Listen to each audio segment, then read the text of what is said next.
نحمدہ و نصلی علی رسولہ الکریم، اما بعد۔ میرے محترم سامعین، آج میں آپ حضرات کو لنگڑے جانور کی قربانی کے بارے میں مسئلہ بتاؤں گا۔ اگر جانور ایسا ہے کہ اس کے اندر لنگڑا پن اتنا ہے کہ وہ اپنے تینوں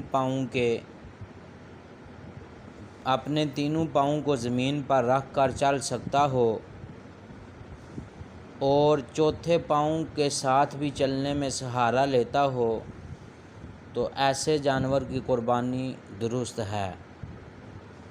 لیکن اگر جانور کے اندر لنگڑا پن اتنا زیادہ ہو کہ وہ اپنے 3 پاؤں زمین پر رکھ کر چلتا ہو لیکن چوتھا پاؤں زمین پر نہ رکھ سکتا ہو، اور اگر رکھتا ہو چوتھا پاؤں لیکن اس کے اوپر اپنے جسم کا وزن نہیں ڈالتا، تو ایسے جانور کی قربانی درست نہیں ہے۔